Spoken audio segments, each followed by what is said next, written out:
So we're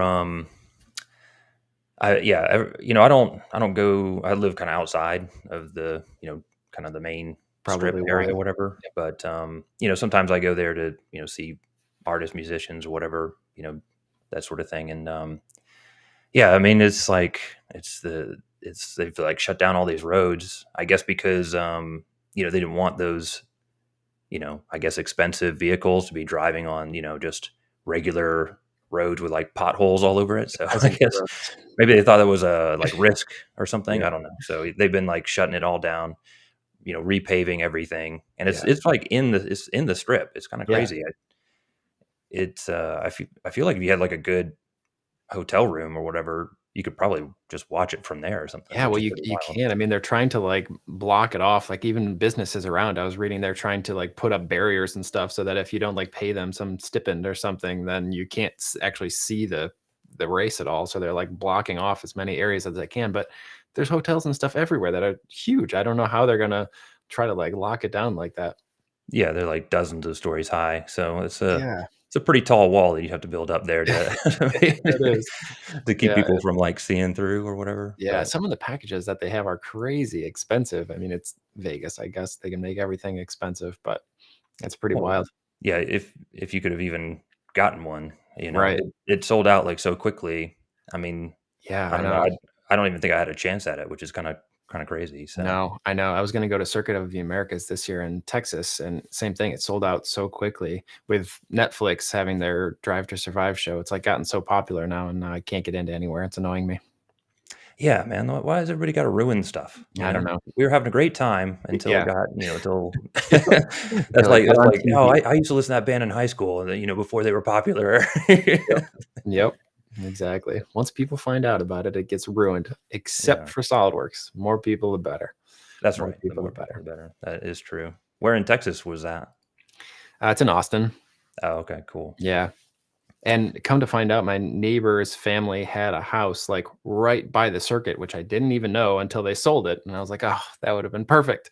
But, They messed up. That was a big yeah, mistake. I hope you yeah, told it them. was a pretty critical error on their part, but Yeah.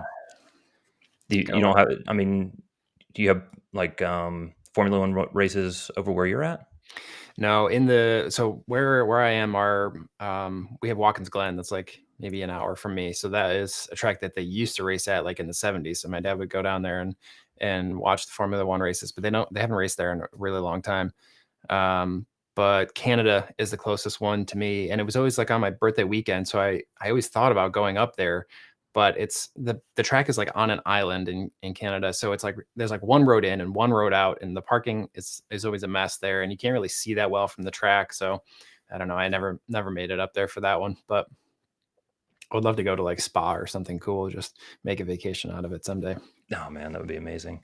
I think it's so wild. I mean, they're shipping these cars all over the world, right? I mean, The logistics are crazy. yeah, it's the Yeah, it same is. car. It's not like they just have different like, build a different car for a different, Right, you yeah. know, Yeah, part of the they've got world a or lot of, something. like, restrictions on their budgets now, so they have to be careful with what they do where, but it's the same car, they just ship around, and when it breaks, they fix it.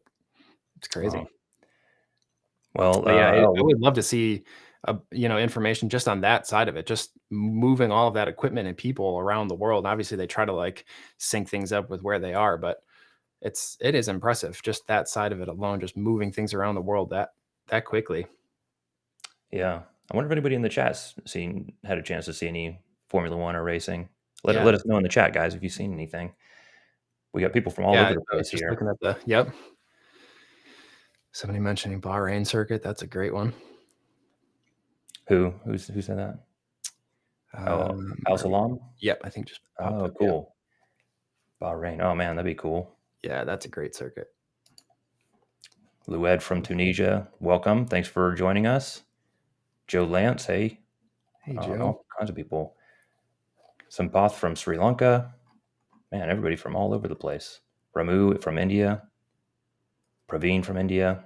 Thanks for joining, everybody. Ignacio, I hola. don't see anyone from Canada in here, otherwise they would be, complaining about my If you complain about your complaining. yep, complaining about my complaints. Yeah. But, yeah, that's how it goes. Anyway, All right. Well, I guess we can get moving here, and I'm sure half of the chat would enjoy talking about Formula One anyway. But we can get moving on to our topic for the day. I am I was delighted when I logged in for today's session to find that the part of Mark Peterson will be played by none other than Platform Jones himself. So, Platform, thank you for joining me. I guess you've got a few months at least to withstand that joke until you Right. take a new role in next year's skit for 3D Experience World. But for now, you are Platform, my friend.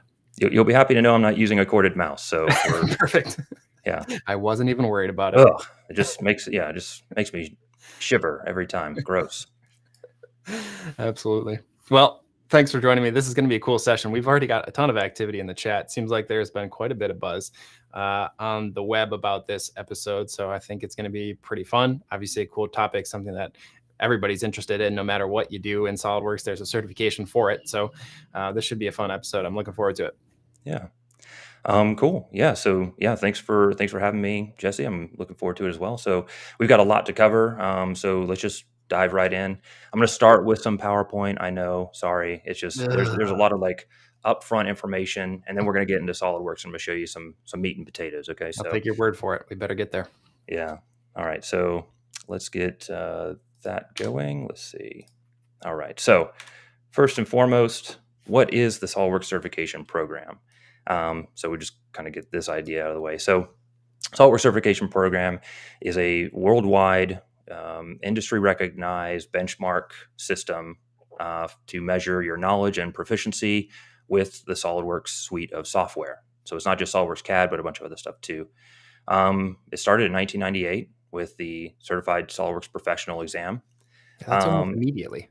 What's that? It's wild that started that early to me. Like that's almost immediately. Like as soon as there was Yeah, the software, there was a certification program. exactly. Yeah. Yeah. Only a couple years later. And Yeah. it makes sense. And, but, we've grown from just that one certification to I think there's 33 total certifications now. So we have, let me just move this. So we have, our associate level, professional, and expert level exams, and these aren't just in mechanical design, but it's also in like simulation, manufacturing, and that sort of thing. So this covers a wide variety of topics. So these are kind of our standard sort of desktop exams, and of course we've expanded that with our 3D Experience suite of professional tools as well.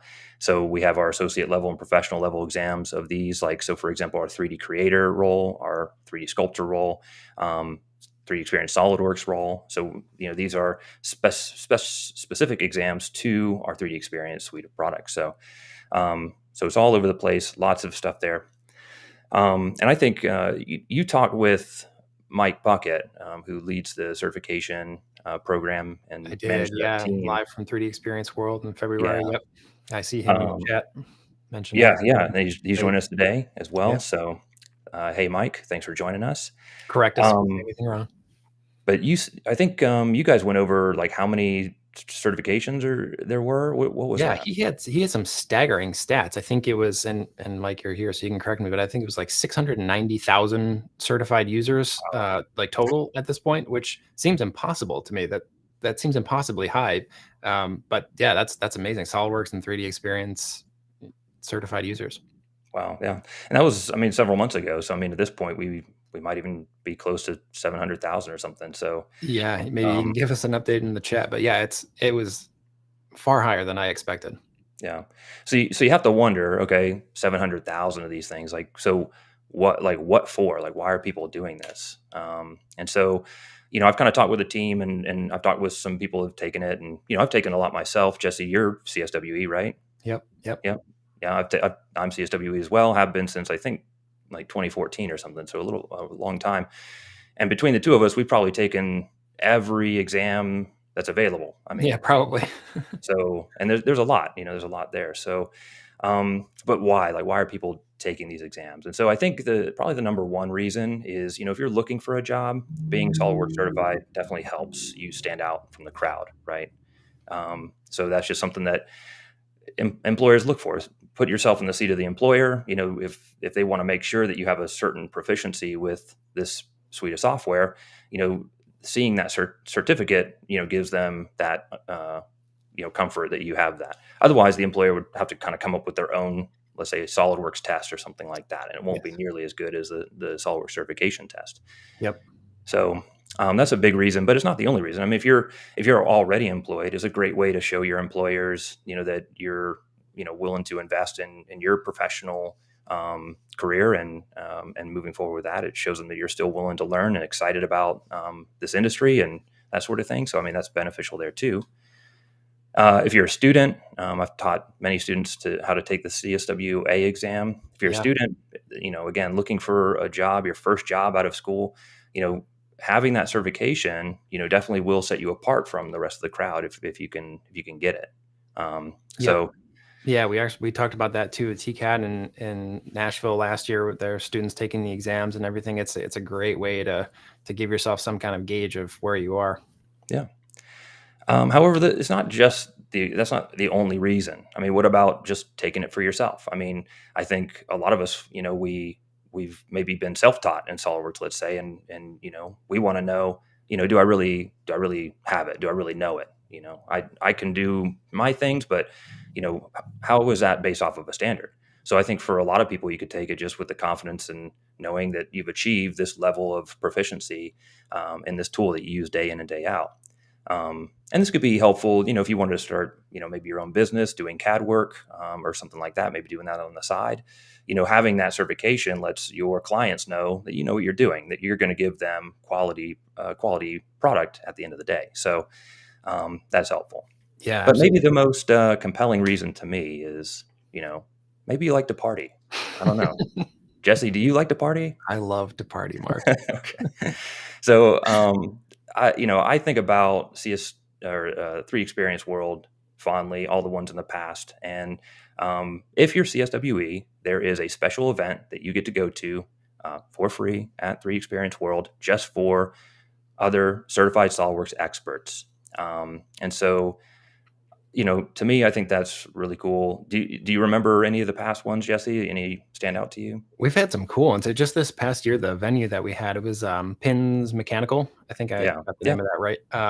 That was a fun one, like a cool venue. It was sort of like a bar with like an arcade in it. There was like duck pin bowling. I think that's what it's called, like with little mini pins, and the place was huge. It was a really cool event. And funnily enough, on my way home on the flight, I sat next to this guy. I was just like chit chatting with him, and I was, telling him about what we do and whatever. And I was telling him about that event, and he was like, "Oh, funny story. My grandpa, I think it is like a duck pin bowling like professional or something. He's in like Of the course. Duck Pin Bowling Hall of Fame or something like that." It's like, so these are the fun little conversations that you get into if you're a CSWE. You run into the heirs of duck pin bowling elite, I Of guess. course, of course, there's a professional duck pin bowling. Yeah, of course there is. Why not? Yeah. Yep. So, yeah. So I think that's cool. And I mean, you're just there with other CSWE, so you get to just hang out.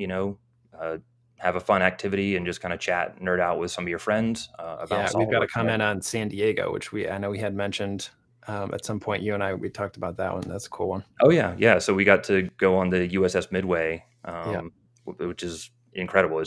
I mean, how cool is that? So, yeah, there's all kinds of great events, and I happen to know because I live around the corner from actually Mike, and we chat. We're good friends. So I got it out of him. He wasn't supposed to tell me, but he told me where it's going to be. And so I know exactly where the next event's going to be in Dallas. I'm not going to say it on stream Well, you because it's can't going just to tease spoil the us like that. surprise. Sheesh. But it's gonna be really We cool all to know meet. you're special, Mark, but come on. You know, so I'm the most special person. So I have the inside knowledge. So all right. So moving on, joking aside, but so of course, we all want to take the exam, right? So there's all kinds of benefits to doing so. So how do we do that? Well, it's a very simple 2-step process. The first thing you need to do is you need to obtain a credit for whichever exam you want, and those can be purchased on our website or whatever. And there's also ways that you can get the exam credits for free. So, for example, if you're a customer on subscription, then 2 times a year you can take up to 3 exams for free. So there are three certifications you can take for free twice a year. So I think that's a really great value. Again, sometimes people don't really know like what they're getting when they're buying like maintenance for their SolidWorks software. Well, this is one of the biggest perks of that, and so I would highly recommend taking advantage of it. Yeah, We also Mark. have a lot of what's that? Mark, just to butt in here, there's so much activity in the chat. I'm missing a bunch of good stuff here too. Oh, go But ahead. there was a quick question since you're on this. Do you know if there's a way that we can get access to 3D experience exams if they don't have the platform yet? Do you know how that works? I actually don't know the answer to that myself. Oh yeah, that's a good one. Those are new to me. So, and actually, some of those are the ones I haven't even taken yet. Yeah, So, maybe can you take the free experience exams without the platform? Mike has popped into the chat, by the way, and he said that 800,000 or so is where we're at. So, Okay. Mike, if you're still listening, maybe you can pop in and backfill that information for us. Yeah. Cool. Yeah. So I'm pretty sure you need to be connected to the platform because if you're going to take the 3D Sculptor exam, for example, I mean, you need to have access to the 3D Sculptor software. So, I mean, Yeah, and you get that by logging into the 3D Experience platform. So pretty much you have to have it. yeah. So, okay. So yeah. So let's talk about some other ways that you can take the exam for free or get some credits. If you follow our social channels, LinkedIn and Facebook and all that sort of stuff, or even follow Mike Puckett, a lot of times we'll put promotions there, so you can kind of take advantage of those every once in a while. When you go to 3D Experience World, there's exams that you can take there. Or we partner with Solid Professor, for example. They have a virtual summit every year where you can take the exams. And if you're a student, you also have access. Depending on your school, you'll have access through your school. So if your school has SolidWorks and they're teaching it, then more than likely you have access to take exams for free. So Yeah, that's a great point. We just got a question in the chat from Michael about that. But yes, usually through your school. and through school is not only the CSWA exam, which is something that a lot of people think, but you pretty much can take any exam. I had some students take the CSWP exam. So, so you have access to a lot of things through your school. So definitely look into that and take advantage of that sort of stuff. Now, as far as purchasing it, there's a question in the chat about how much it costs to purchase it. It's different for the different exams. So depending on which exam you're purchasing is a little different. But you can go to solidworks.com/certifications, and that's where you can take the exam. So I'll show that in just a second too. Yeah, Anything else from the chat before we move on? no, I think that's good. There was a couple questions directed towards us as far as which exams we thought were most difficult. Maybe we can save that for a spot where it fits for you. But I want to get back to that at Okay. some point. But Sure. Yeah. So yeah, once you have the credit, you need to download the Tangix Tester Pro software from the website. Again, I'll show what this looks like in a second. Apply your credit to the software. Boom, you're ready to go. You are locked and loaded, ready to take the exam. So what does this look like? So if you go to solidworks.com/certifications, you get a lot of information there about it, but you can scroll down and you can see all the different certifications that you can purchase. And then click on one, say take the exam. It'll take you to a page where you purchase it. Now, people sometimes are like, "Oh, why is it? Why you got to purchase it? All this sort of stuff." Well, purchasing it, it protects it protects the exams. Like, these exams can be validated through the internet. So, because anybody could just print one out, right, and just say, "Oh, I'm certified," but they're all validated. So when you go to the exam, you can see on the website, is this actually the person that took the exam? When did they take it? That sort of thing. So these are validated. There's a big old program behind this thing. So it just protects the integrity of the exam and that sort of thing. So that's why these are purchasable. However, we often make them for free. So again, definitely take advantage of that if you can. This is 3experience.virtualtester.com, and this is where you would download the Tangix Tester Pro software. And this is what it looks like to install it. You can create an account there, or you can, if you already have a virtual tester account, just type that in there with your password, go to the SOLIDWORKS area, and when you have your exam purchased, you can put the code in there and you're ready to start the exam.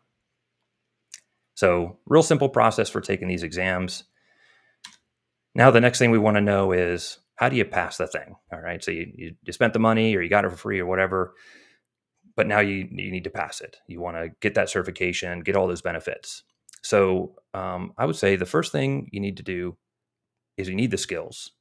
Okay, and so the way you obtain the skills is you do two things. You do some learning and you do some practicing. Okay, so those are the two things that you need to do in order to obtain the skills necessary to pass these exams. These are timed exams, so it's not easy to pass them, and it shouldn't be easy. It should be relatively difficult.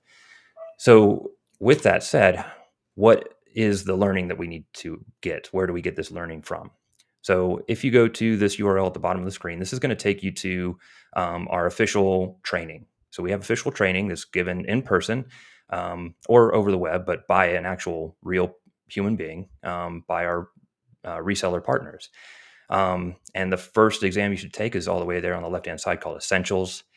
Everything that you need to pass the CSWA exam shown there is in that Essentials course. And so you take that Essentials course, you're ready to take that CSWA exam. You might want to have a couple of months of practice, maybe 3 months, but you're ready to go basically from there. Now you take a couple more of these training classes from our partners, assembly modeling, advanced part modeling, and drawings, and you're more than ready to take the SOLIDWORKS professional exam. So definitely, take advantage of that. And this timeline here is a sort of a timeline I would recommend most people take if they're really serious about getting these exams, because at the end of it, you can see all the way to the far right hand side is your CSWE. So really, you're not that far away from the CSWE exam. I think a lot of people look at it as like, this, extremely difficult thing to achieve. You got to take thousands of tests or something. It's a handful of tests. It is difficult to achieve. I will say that, but it's not impossible. And I think anybody on the stream today could learn this, and they could achieve that if they wanted to. So Yeah, there are absolutely. other ways you can get this information, though. I have some examples here. So we have, the built-in tutorials inside SOLIDWORKS. That's a great place to start. You just go to the help menu in the top right corner and click on tutorials. We also have my.solidworks.com, where you can go and there are actual training courses that you can walk through, like video training courses, and it will go through everything you need to know to pass the CSWA or CSWP exams. We also, like I said before, we partner with our friends at Solid Professor. They also have a similar training course that you could opt to take there as well. And we have SolidWorks practice exams and practice packages online. One of my favorite is at the URL at the bottom of the page, which has lots and lots and lots of different information about the exams. And it's actually partially written by a friend of ours on our team, Gian. Gian helped create this, and it's amazing work. They've done a really good job on it. And there's just a lot of different examples that will help you get to that level of practice that you need for the CSWA exam. Okay. After you get all that practice and information, then what you need to do is you need to understand what is going to happen during the exam. You need to understand what the exam is about. Okay. And so I would highly recommend taking a practice exam, understanding the Chantix Tester Pro software, but also just going to the exam webpage at solidworks.com/certifications and just reading through it. Just understand the prerequisites, what you need to know, understand things like the exam length and other information about the exam, like is it segmented, and what's going to be in it. And also, it has a list of the types of features or tools that you should be comfortable with before taking the exam. Okay. So I was just gonna butt in there. I was just kind of distracting myself by reading down through that list, because I feel like that's kind of one of the things that I really love about the certifications is sometimes you jump into the software and it's like you're just playing around trying to learn something new, and it's like, what do I want to do? I don't know. What does this button do, or what does this button do? But when you go back, to try to take an exam, it's like, oh, these are all the things that I would need to know to pass this. This is like a finite list of things that I would need to know, right? Or things that are specific that I can try that I didn't even know were there or didn't even know to click on. It gives you like that some specific thing or set of things that you can work on, and then it's like, okay, I've got this new subset of skills that I can add to that are sort of like categorized, which is nice, right? There's like these tools are for this purpose and these tools are for this purpose, and it sort of guides you through that process. I was mentioning earlier we had a couple comments on asking us what the hardest ones that we've taken are, and I would say for me, just thinking back about it, like I think it was, I think the test has changed now, but it was the advanced simulation one by the Yeah. name at that point. And I think I told this story to Mike when we were on 3D Experience World, but I must have taken that test like 7 times or something. My coworker Franco and I, we took it a bunch of times because I didn't know that much about finite element analysis at that point in time, but I learned so much in taking that test so many times because it gave me like specific things like, okay, I got that totally wrong. Let me go figure out how to do that. It gave me those specific things to go look and learn. And I learned so much just trying to pass that exam that I didn't even know maybe to even look for to try to learn in the first place. So I think the harder they are, probably the better they end up being for your set of skills. Yeah, absolutely. I mean, that's totally true, and you're right. I mean, we do have a list here of relatively, the almost an exhaustive list of what you need to know before taking the exam. Tells you the exact software that you'll need to take the exam as well. Yeah. And yeah, I mean, if you were going to take something that's pretty advanced, I would again highly recommend going back to that official training material. Look, I did this with electrical, which was really a tough one for me. And you just look through that training material. It teaches you a lot about the software, even if you're not very familiar with like how to do electric circuits and that sort of thing.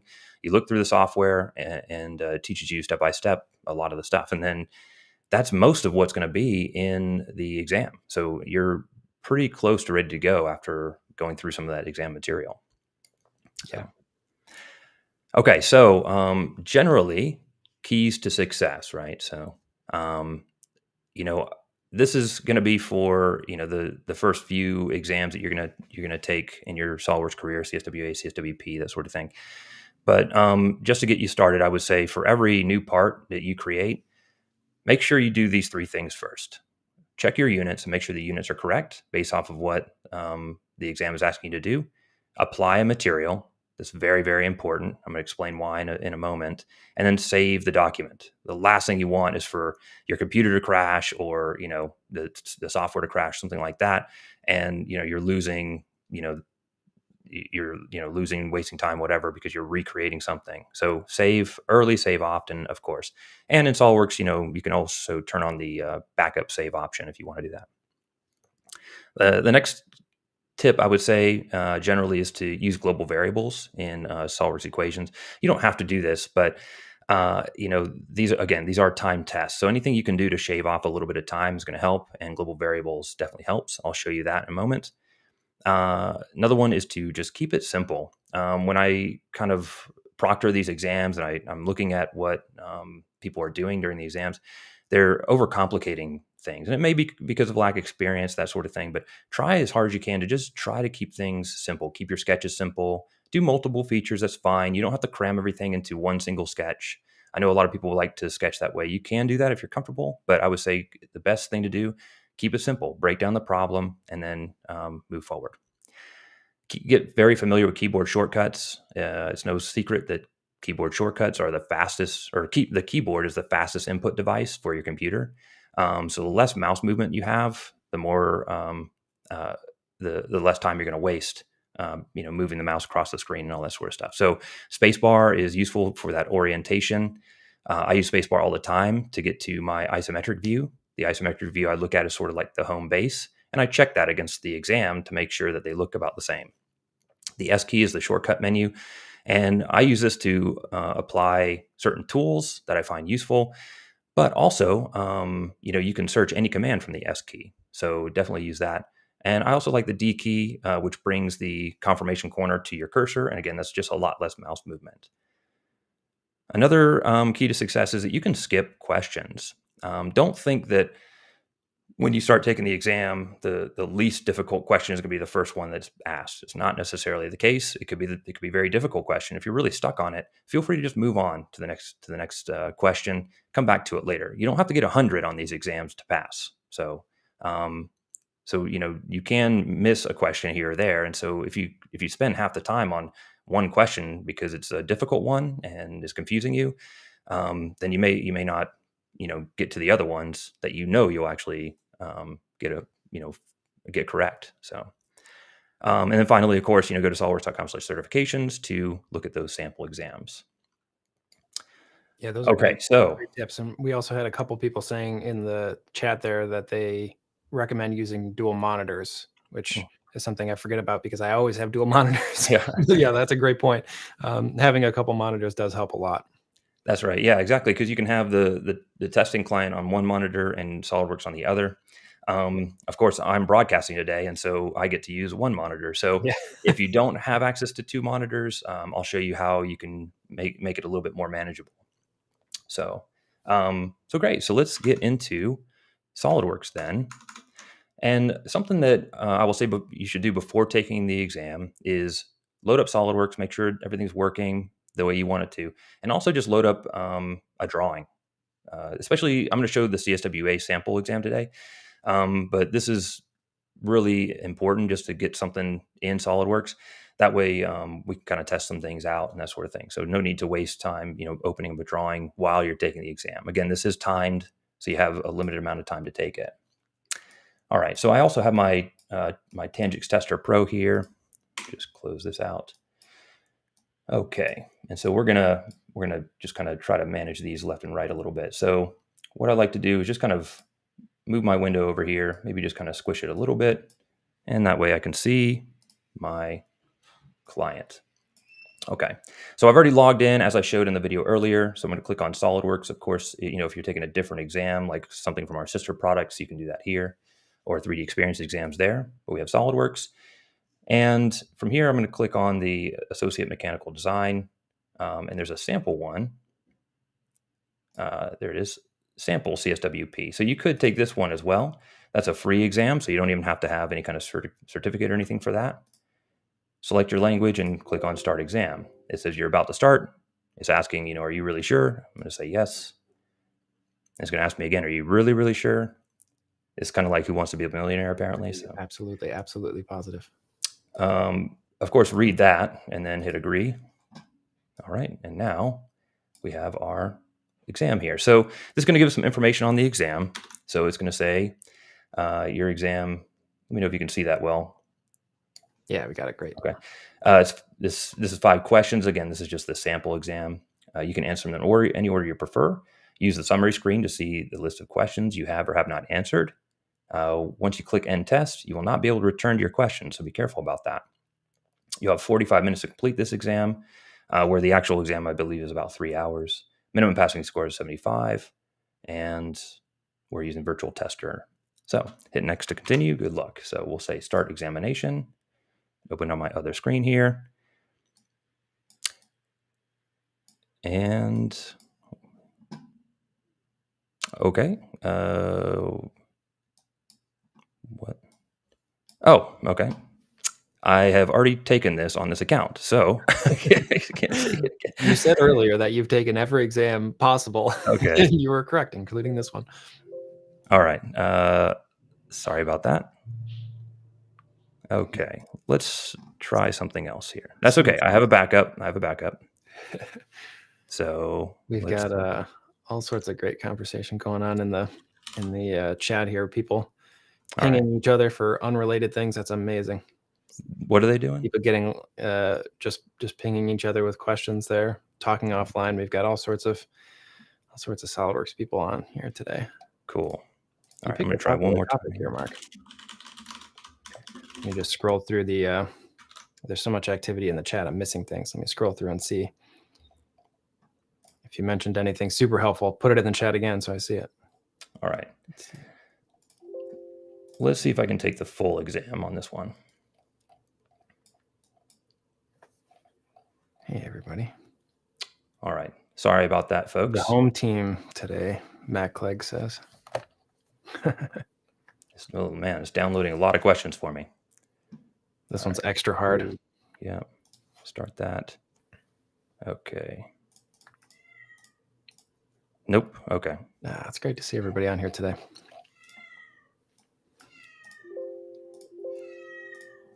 Okay. That's okay. I have this. So we're going to do it this way. That's okay. Always be prepared. All right. Mark, is that Fable meowing in the background? It is. Yeah. I don't know what's going on. I've been on mute half of this time because my Greyhound has decided to start up barking as her professional. That's crazy. All right. Yeah, she's going well. So this is an example of the certification practice guide. My We have culture, this yeah. here. That's So a hard lot for of great people to information in here, but this is going to show you what it looks like to take the real exam once you get in there and all that. And you're going to see that it is, in fact, timed and all that sort of stuff. So it will start with, at least with the CSWA, it'll start with some drafting competency questions. Now, these are multiple choice. Usually in the other exams, you don't have multiple choice questions like this. But the reason why I had this drawing open is because of these questions that came up that are going to come up at the beginning.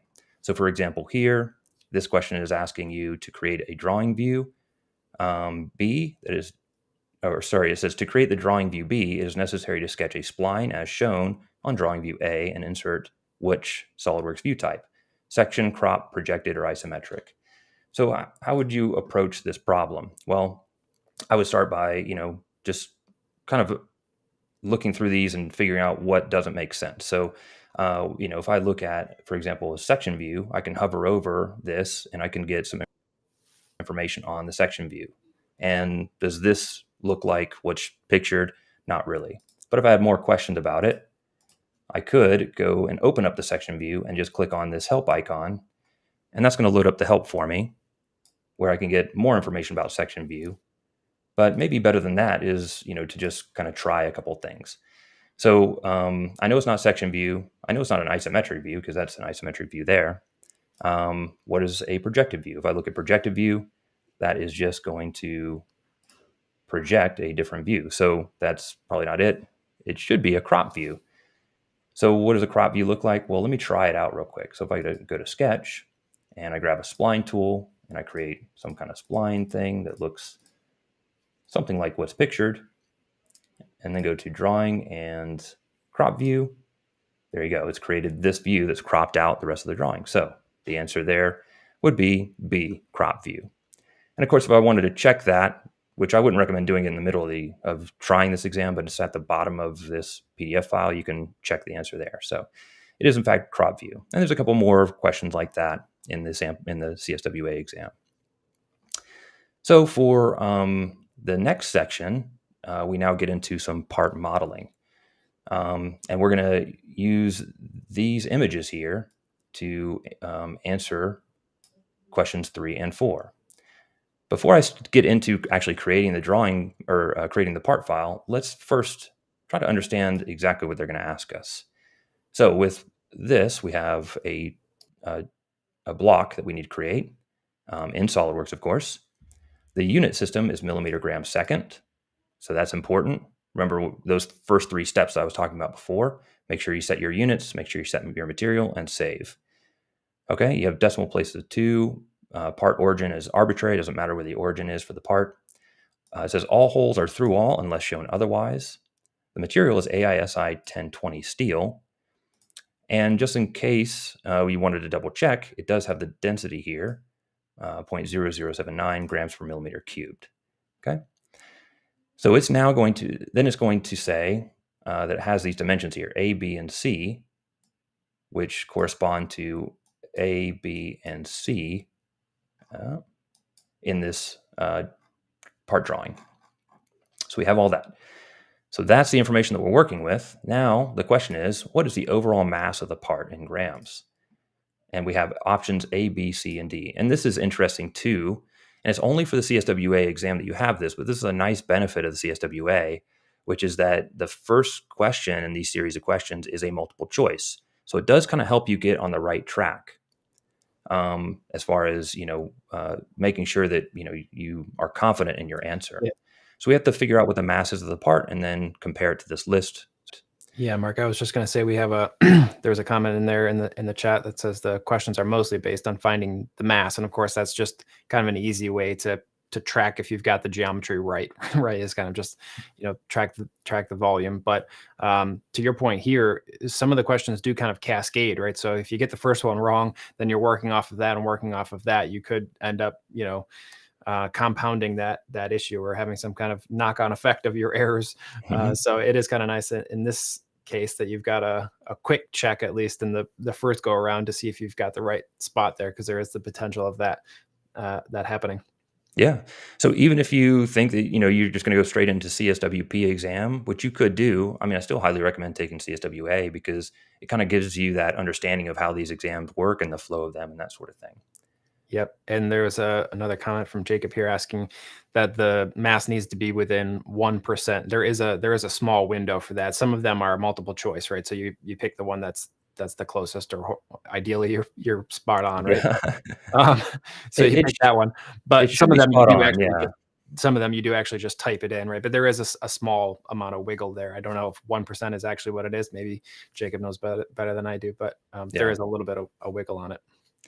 There's a little bit of one, but yeah, from my Not much experience, most of them are pretty spot on. Yeah. So yeah, but yeah, there's a little bit of wiggle room there. But yeah, if you get to fill it just slightly wrong or something like that, then definitely it will have a different number there. So okay, so let's get started with this next one here. So I'm going to just create a new document. All right, and that's going to be a part document. We'll say okay here. And I'm going to follow those first three steps I was talking about before. Of course, we want to check our units. My favorite way to check the units is to just zoom in here to your task pane in the bottom right-hand corner of your screen and click on this button, and you can choose your units here. So inch, pound, second, millimeter, gram, second, that sort of thing. So we are millimeter, gram, second. Then after that, I just like to scroll up here to the feature tree. And the next thing we're going to do is apply that material. Now, when you right-click on this material uh, item in the feature manager tree, there will be a list of favorites here, but a lot of times it won't be in that list. That's okay. Go to edit material. And what I like to do here is just search. So I know that I'm looking for an AISI 1020 steel, so I'll just type 1020. And there are actually two options here. There's this 1020, and then there's this one cold rolled. So which one is it, right? So this is why they give you that density there. So you want to compare that density to what's shown here. So there's mass density. I'll zoom in so we can see that a little bit better. There you go. There's mass density, 7,900 kilograms per meter cubed, which is the same as what's shown on the document here. Oh, there we go. And if we selected the other one, you would see that it's 7870. So that would actually be incorrect. So again, like you said before, Jesse, what we're doing is we're really comparing the volume, or we're trying to get the accurate volume of the part. But we know with volume and density, we get mass, right? Yeah. So it's And very important that these are correct. yeah, and it's kind of nice too that they take that extra step too, because of course you could just measure volume, but it's just that one extra thing that you would need to be thinking about as a designer, right? It's easy to just build your part and you totally forget about what material it is, and sometimes you need it and sometimes you don't. But it's nice that there's that extra thing that they kind of make you think through the whole thing before you can get it right. Yep. Last And step. we've got just on that topic. John was commenting that he's revealing our secrets. That he said, keep in mind that they know the typical mistakes, and they put answers that may be along those lines. So yes, that is true. I'm going to give out all the secrets. I'm sorry. I love teaching people how to pass these exams. I mean, Yep. it's one of my favorite things to do. So I do it as much as I possibly can. So, so you guys are getting the real deal here. The inside track. The stuff they don't want you to know. Platform Jones. So I like to save these, and I like to save it for each segment. So here I'm on segment 3. So I'll just call this, you can just call it 3 if you want. I mean, just give it something. That way, if you do want to come back to this specific part, you can and check your answer again. You can do that. So I just have a folder here that I made for CSWA. Call this part 3 if you like, or That's whatever nomenclature works for you. Yeah, that's a great tip in and of itself. It's just to save in stages. I would always do that too. So you could come back to one step and then you could see maybe, or sometimes you realize that you made a mistake somewhere in the middle, and I was talking about that compound effect. Oh, shoot. And then you can start back from that spot, fix that, and then go from there again and save yourself. Exactly. Yeah. Okay. So now we need to generate this part. And this is the isometric view I was talking about before. So I'm going to, keep an eye on this. That'll sort of be my home base to make sure that I can compare my document with what's here. And, I know that, this is the isometric view, then this kind of left leaning face, that's going to be my front view or my front plane. So this is very simply a sketch that I'm going to sketch on the front plane. You can choose whatever plane you want, but this is just what I think about when I'm kind of trying to create a strategy around creating these parts, because it looks very complicated, especially if you're relatively new to 3D modeling and CAD. And so for me, it's just easy to take these steps and break it down step by step. And so I have a procedure that I follow. There's a lot of information here. There's a lot of dimensions, but it's actually a lot more simple than it looks. Okay, so for example, we have like, let's say this icon here. This is just pointing out that there's tangency between this straight line and this curved line, for example. So that's a relation that we want to make between these two lines before we, it's just information for us there. We also have A, B, and C, like I showed before. So these are elements that, we're going to have to type in a number there, and it's a variable. So we're going to talk about global variables in a moment. You also have other things here that I'll probably leave out of the sketch. For example, this hole. And, this is maybe a little contentious. I don't know. I usually like to create holes as separate features, as extruded cuts. Some people like to just put the hole there in their sketch and extrude without the material. I don't recommend doing that. But again, this is your exam. You do whatever you think is best. But I usually leave things like this out. Helps me simplify it a little bit more. We also have these bits of material removed off the corner. I think of these as just chamfers. You can see them in the isometric view. So I might want to say those as like an applied feature rather than getting all confused about, setting an angle and doing all this sort of stuff. It's a lot more time and effort to sketch these than it is to just apply them as a applied chamfer. Yeah, So that's really, a great point too. It's kind of, Mark, you and I have done a bunch of training, and that's like one of those first steps that you get to is taking a look at a piece of geometry and breaking it down into what features am I going to use where, right? That mental step is always really valuable, extra valuable when you're taking an exam, right? Because you're under the time crunch, right? And Matt Clegg was just saying in the chat a bit ago that time management is usually one of the things that gets people. It's not so much that you don't know the skills; it's just, can you get them all implemented in the amount of time that you have? So taking the time to do this is often something that people will skip. They just dive right in and say, "Oh shoot, I'm under the time crunch. I'm just going to go as fast as I can." But to take the time and think this through will almost always save you a bunch of time in the long run, because you've thought through the process of what you're going to do and where you're going to apply things. Exactly. And something else that's going to help out with that time is some of the other tips I was suggesting earlier about things like keyboard shortcuts and that sort of thing. And just being efficient about your mouse movements. So I want to start sketching, for example, on the front plane. So I could go to sketch and then select the front plane, over here. But to me, it's easier if I just select the front plane and use this context sensitive pop-up window. Yeah, and Mark, speaking of shortcuts, you taught me the Q key a while ago, which I've been using nonstop. So, good tip for showing and hiding your planes quickly. That's a great tip. Yeah, exactly. So yeah, if you just use Q, that just brings up all your planes. So then you can just select here, sketch right there. That's a great tip. There you go. So you'll see that the screen rotated. We're now normal to that plane, and we're ready to get started. So with this sketch, I'm just going to start at this bottom left-hand corner and just kind of go around trying to create these bits of geometry. I'll start simple and then just kind of get more complex as we go. But I just want to try to get something on the page close to, but not exactly what's shown. So I just want the general shape. So I'll start on the origin. I always like to start there just to get that coincident relationship. And you'll notice with my cursor that, sometimes you're getting like these little yellow boxes next to the pencil. That's just telling you that it's going to create a relation automatically. So if I click now, it's going to create a vertical line for me. So these are really helpful shortcuts whenever you need to create vertical or horizontal lines. If I come out here straight to the right, I'm going to get a horizontal line there. If I want to angle a line down, that's great. I can do that. Now I need a curved section here. A really great shortcut for this is just to move your cursor back to this endpoint of this line and come out. And now you have this little curved line there, just like that. If you want to get back to a straight line, you can hit the A key. That will get you back to a curved line or a straight line. You can actually use the A key to alternate again to that curved line. So just a couple little tips there. Click there. We're going to come out to the right a little bit horizontally, down vertically a little bit. Another angled line here, another horizontal line here. This one, I can't do that little trick because it's not tangency here. So I'm just going to do, let's just say, a basic straight line. I can do tangency here. So I'm going to come back, get a little curved line there. And then I'm just going to finish that up by clicking at the origin. Okay, so now I've created a closed profile. We can see that. It looks something similar to this, but there is certainly some cleanup that I have to do. I think I did a good job with those inferenced relations, but there's still some things I wasn't able to do quite well. And so I want to start by making sure I have all my relations first. Then I'm going to do all my dimensions. And my goal is to fully define this sketch using the information shown on the screen. So if I select, for example, this line here, I want that to be horizontal. So I'll use the context sensitive pop-up window here and specify that I want that horizontal, for example. I want this and this to be tangent. And so I can actually select the point in between the line and the arc and say make tangent. The other way you would do that is you would select the line control on your keyboard, then select this arc, then you can make that tangent that way.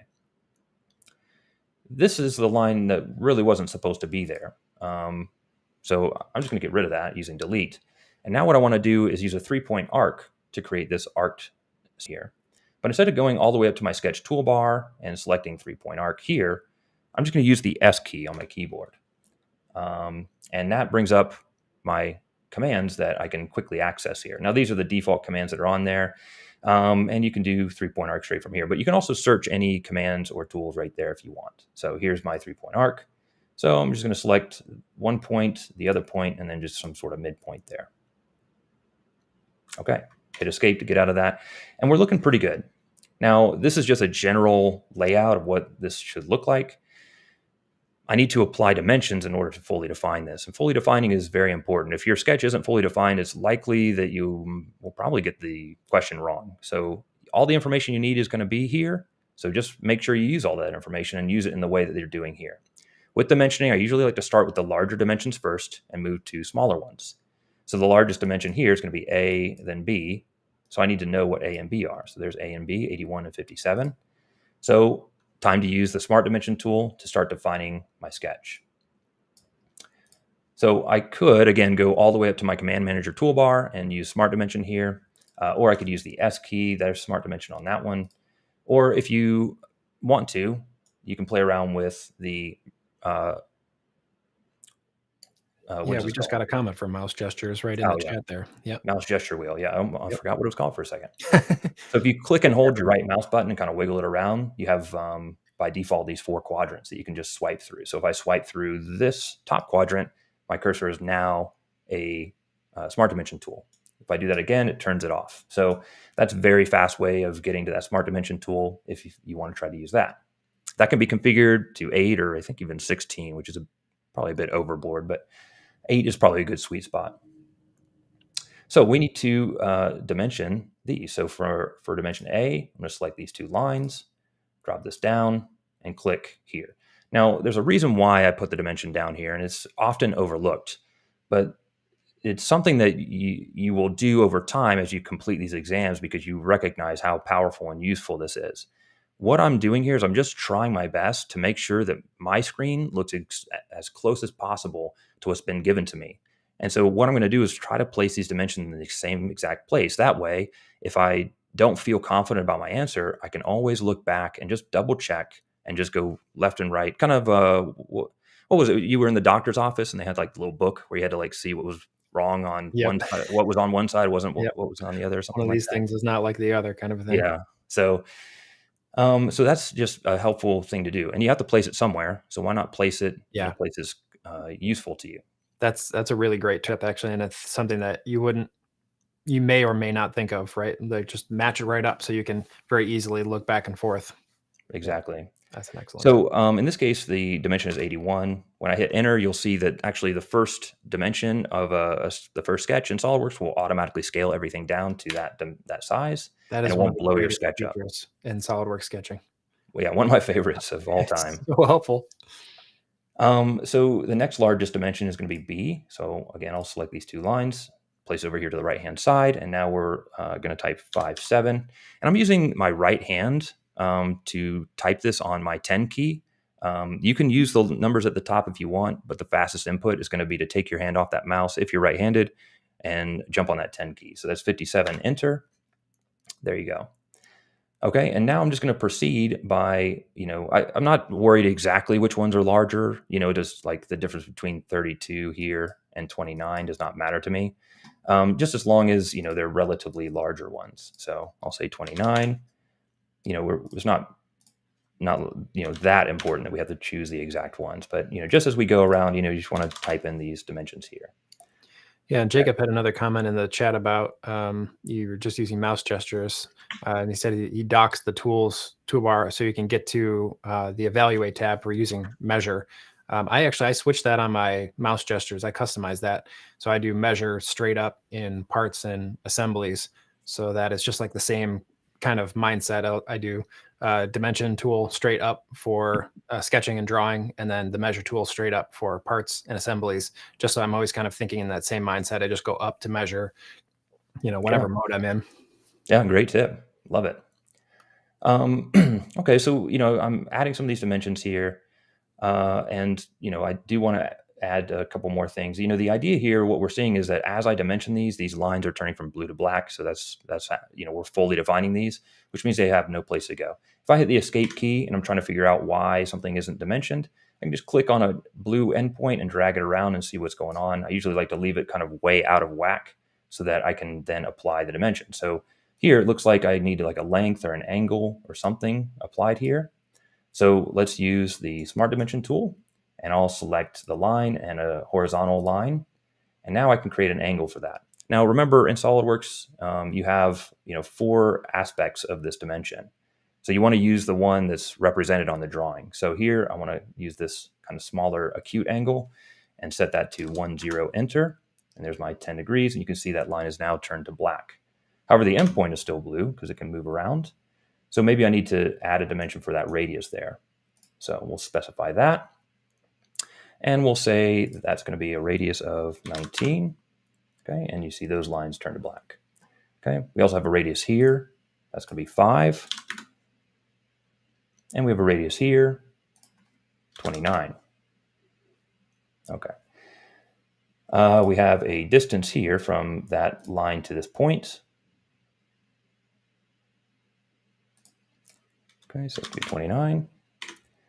All right, hit escape, and now I just have this little bit to work with here. So again, dragging these endpoints, trying to figure out exactly what's going on here in this area.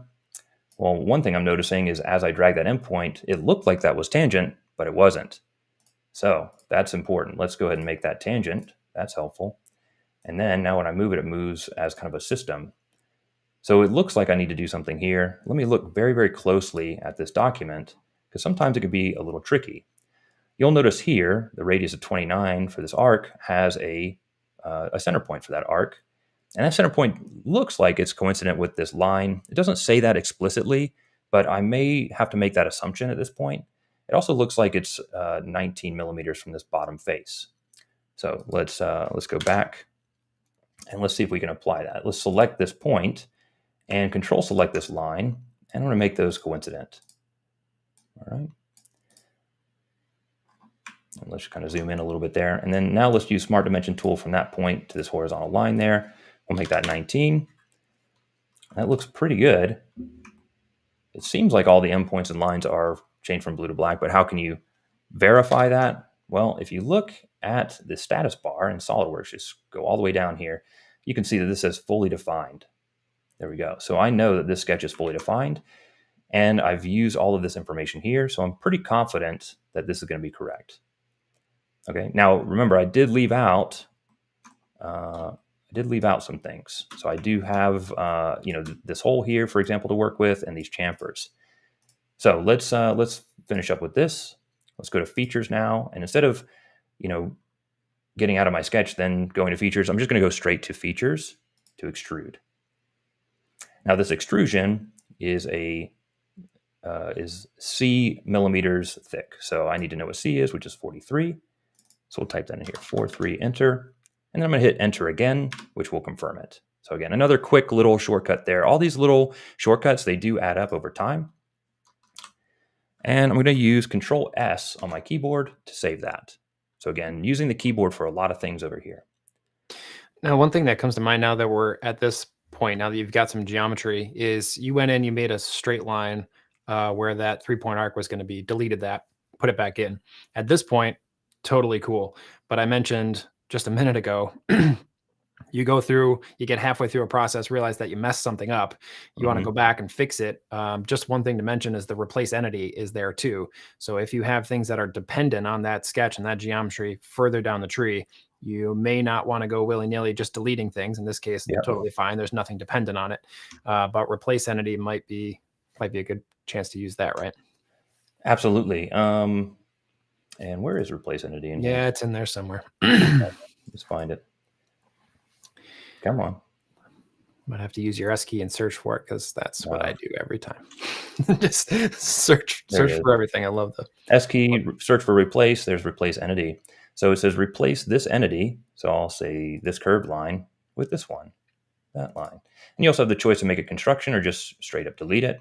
Your choice. I'll make a construction at this point and confirm that. And now we have this straight line here. When we confirm this, we now have a straight line and it didn't break anything. So that is a really good tip. Yeah, especially because it seems like you always realize you've made an error after you've put all your fillets and stuff on there, right? Like, Yeah. it seems like that's just how it always works. And then, it's something that's going to be a nuisance, or at least is going to take up time to go back and fix. And that can often be an easy way around it, to just tell SolidWorks, hey, I'm flipping these around, rather than just deleting it and replacing it with something it doesn't know was supposed to be there. All right. Now, something else I like to do is just check my isometric view against this view here. I use that space bar a lot. The space bar brings up this orientation window, and I can go straight to that isometric view right from here. And right now it looks pretty good, but of course I am still missing those features that I was talking about earlier. So let's go ahead and get those in there. Now this hole goes through the part.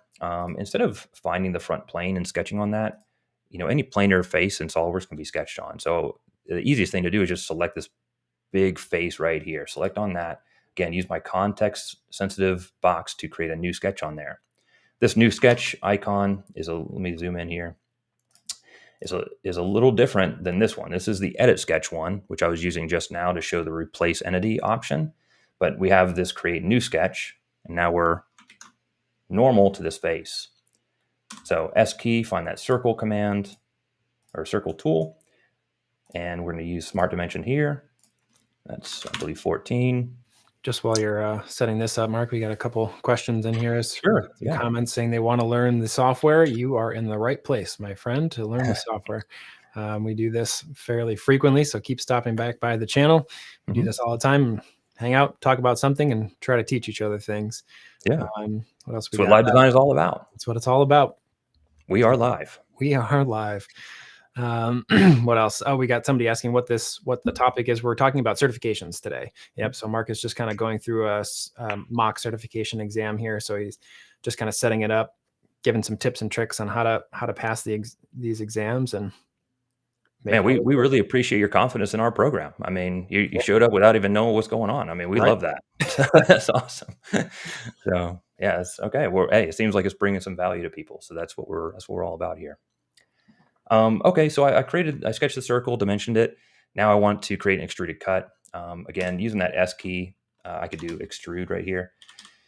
And there's extruded cut. If this is something that I go to a lot, instead of just selecting it here, I might want to just hit this plus sign. And that's going to insert that command right there into the S key command. So when I'm ready, S key, extruded cut, boom, there you go, ready for an extruded cut. Now, normally from here, you would specify your end conditions and that sort of thing, but I don't like to do that. Instead, what I like to do is I use the right-click menu here, especially on extruded cut, and I choose my end condition from the right-click menu through all. Okay, then I can zoom in here real quick just to show you that mouse cursor. Notice that it's a mouse icon with a green check on the right mouse button. So if I right mouse button right now, that's going to confirm that command. There you go. So without moving that cursor really much at all, I was able to complete that command from the sketch environment. Yeah, we've got a comment from Rodney just mentioning that they use the hole wizard when they're adding holes, for the machinists. That can be a great, if you use the hole wizard a lot and you're super comfortable with it, that might be the fastest way. I'd say, I'll toss this over to you, Mark, but I would say probably whatever's the fastest in this scenario would be the way to go, right? Because you don't end up needing to send these drawings out to somebody to actually, get made or whatever. So whatever's fastest for you probably makes the most sense. Whatever's fastest and geometrically correct, that's the way to go. So whatever you're comfortable with, that's great. As far as the exams go, now in actual production, it's a whole different ball game, right?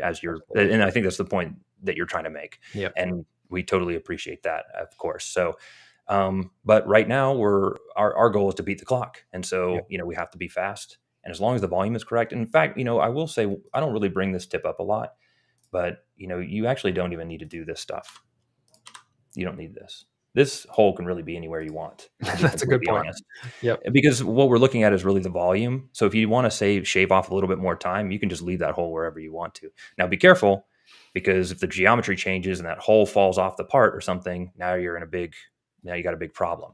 So it's good to fully define it. I'm not saying don't do that. I'm just saying if you want to risk it and try to move a little faster, that's something you can do. I'm not here to tell you exactly what to do, just showing you some different options. So Platform Jones likes to live on the edge. You heard it here first. yeah. Blue sketches. Ugh. Oh, Yes. gross. Yeah. Gross. Almost as bad as corded mice. So, Almost. all right. So we have a couple more things left to do here. Now we could create these chamfers as, sketch cuts or something like that. But I would say, you know what? Let's not do that. Let's do the fastest thing, which is just to create a chamfer on these edges. The way I like to do that, just select the edge, context sensitive pop-up bar, choose chamfer. Right from there, notice that in the property manager, the dimension of the chamfer is highlighted, which means I can go straight to my 10 key and I can type in the 7 value and enter, and then that creates that. Now, there are actually two of these chamfers, one on the top, one on the bottom. So before I hit enter again, I'm actually just going to select this other edge, and now we're ready to go. Now, because I did it in that order, I don't have that special right mouse click to get out of there, but that's fine. When I don't see that, I immediately go for the D key. D is in David, D is in Delta, D is in dog. So use that D key. Notice that brings that confirmation corner right there to your cursor. So you barely have to move it at all. So let me just show that again. I'll zoom in real quick. So confirmation corner is at the top right now. I don't have to move the mouse cursor at all. Just hit D key. There it is. Hit confirm, and I'm ready to go. We have one more chamfer here. So I will select that edge. Again, choose chamfer, then 5. Okay. Your time is up, Mark. 5, enter. And there we go. So I have all of that done. Control S to save. And I believe I'm ready to check the mass of my part. So I think we're ready to go. I believe I have everything there. Even if I forgot to do a chamfer like that, maybe I left that one off, I can still check the mass of my part anytime I want. I can go to evaluate, and mass properties is right there. Now, if you're like me and you want to do this quickly, you can add it to your S key, of course. So there's your mass properties right there in your S key. Very nice. Shortcut menu. If you want it there, you can have it. So there we go. So there's our mass. So right now this is 943.78 something. Okay. If you want to, you can get that down to 2 units by going to your options, and you can say use custom settings and change your decimal places here. You can also change whatever units and stuff you want to, and that just rounds it for you if you want. Let's scroll down and look at our multiple choice options. So we have choice A, B, C, and D. I'm at 943.79, and none of those are correct. 939 is the closest, but it's not on, so it's not like spot on. So I feel like I probably missed something, and it's most likely this chamfer. So let's get that chamfer back in there. We'll go back to our thing here. So we have 939.54, 939.54. So in the CSWA exam, I would select option D, and I would feel very, very good about moving forward from here. Okay. I know we're over time, so I'm going to show just kind of the one more step here, which is moving on to that next question. So the next question will be part 4. And again, we have this information here. Notice we have millimeter gram second, the same material, all that sort of stuff. So we're going to continue to use this part for that next one. However, I don't want to overwrite this information. Like we talked about before, I want to be able to come back to this. So what I'm going to do is use my save as functionality. Okay, and I'm just going to save this as, let's say, 4. Notice in the title bar it says 4 now, so I feel like I'm ready to move on. This question wants me to use these parameters, A, B, C, and C, like that. So when now I'm recognizing, there's probably a better way to do this, maybe a more accurate way or a faster way. And there is. The way that we would do this and the way that I recommend doing it is to start off, this first part with equations, global variables. You get to that by going to tools, all the way down here to equations. It's going to load up this pane here, and you can add these global variables here. So I'm going to say this is going to be A, and I'm going to hit tab and type 84, tab again, B, use tab key on my keyboard, 59, tab again, and then C, 45, tab again. Okay, so this is how I should have started the part, because what I can do from here is I can double click on this front face and I expose my dimensions. So I know my dimension A here, double click on that. I'm going to say that's equal to, move down here with my cursor, global variables A, and confirm that. Same thing with this here. I'm going to say that's equal to, move my cursor down, select B, confirm that. And I also have C here as well. I'm just going to move that so you can see it. I'm going to say that's equal to C and confirm that. So there we go. Go back to my isometric view here. So what that means is that every question from here on that is going to ask me to change these particular variables, like this next question is going to ask me to change them again. It's a lot easier to use global variables this way. I can easily get to my equations right here by right-clicking on equations in my feature tree, manage the equations, and then change these very easily. Okay. Yeah, that's a great tip. And I think there's a blend there, because I think for a while I tried to get too complicated with equations. And I was like, okay, I'm going to save myself a bunch of time, set up a whole bunch of things at the beginning. And then sometimes you can paint yourself into a corner with those, right? Yeah. But just that tip right there, just using it for that simple piece of just saying, these are my variables that are going to carry throughout this section of it, and I can reference those whenever I want to, saves a ton of time. Yeah. That's a very good one.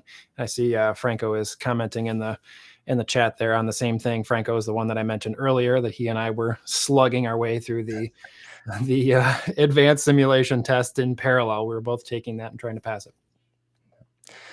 Yeah, so I know that we're over time. I apologize. There's just so much to show on these exams. So I hope I showed some things there that are going to help you get through some of these exams. Just put up there my keys to success again. And if you have any questions, you can, of course, reach out to me, mark.peterson@3ds.com. But also, let's get to this next one. There we go. So also you can, again, access that website, 3dexperience.virtualtester.com. And also, if you have questions, you can email the certification team directly, certification@solidworks.com. So definitely take advantage of those. So if you have any questions at all, just let us know. We're happy to help. Yeah, absolutely. And there's just one more thing that I see in the chat that I was going to mention myself. There's a comment there to always remember to rebuild. If you're double clicking and using those feature dimensions right from the graphics area, always remember to rebuild your model, because it does require a rebuild for those to kick in. So that is a great point as well. No, absolutely. Man, I wish we had a little bit. Maybe we can do a part 2 of this. I was going to say, let's do this again on Monday. Yeah, right. Yeah. So actually, I think that would be good, because there's a lot more to show, and I think that people will get a lot of benefit out of it if we kind of continue on with some of the extra, because there's some more advanced sort of part modeling. Even in this example, there's more advanced part modeling, and there's also assembly section as well that we could show, and just kind of show some tips. Yeah, around absolutely. that We're too. So already getting some comments that a part 2 would be good. And also in the chat there, just put if there's any specifics related to this that you'd like to see in part 2, drop that in the chat, and we'll try to incorporate that if we get to another episode. Yeah, absolutely. So yeah, thanks so much, Jesse. This has been a blast. Man, I wish we just had more time. It always does, but this one flew by even faster. Well, fantastic. Thank you, everybody, for hanging out with us in the chat. You guys were very active in the chat. It's so much so that I barely got to everything. So I apologize if we missed you in there, but we had a good time hanging out with everybody. And like I said, put some notes in the chat, and if we can incorporate those into another episode, we'll come back and do this again, because this was super fun. Let's see. Well, I guess we can wrap up. We've got a couple of really cool episodes that are coming up. I guess it's my job as the host to say that I'm excited about the episodes that are coming up, but I am actually very excited about the episodes that are coming up. We've got Tuesday, August 15th. That's coming up. We've got an episode that's going to be airing directly from Speedway Motors in Lincoln, Nebraska. I am super jealous that the guys are getting out to film from there. It'll be a manufacturing live, so that's going to be super, super fun. Mike Buckley is going to be out there. I think Ian, who's producing today, thank you, Ian, said he's going to make it out for that. And they're going to be talking to David Wallace to talk about just some of the automotive industry, aftermarket industry, of course, some of the ways that their company adapts to change. Those guys have been around for a super long time. You've probably, recognized this brand or see them on TV shows and things like that. So that's going to be really, really fun. And then, of course, the next one after that is our SolidWorks Live. That'll be September 28th. That one's, of course, near and dear to my heart. Our team is working very hard on the what's new content that's coming out, and this is always one of our favorite episodes of the year, to get to share all of the enhancements that have come out, all of the hard work from the development team that's gone into, this year's release. We get to show that off and show what's new and exciting for the new features that you guys will all have soon. So that one is always a blast and is always super fun to be on. So we'll be on there showing off that content. Other than that, look out for those two. And thank you so much for joining us today. Like I said, thanks so much for being active in the chat. It's always super fun when everybody's in the chat talking and having a good time. So thank you for being active in there, and we will see you in the next two episodes.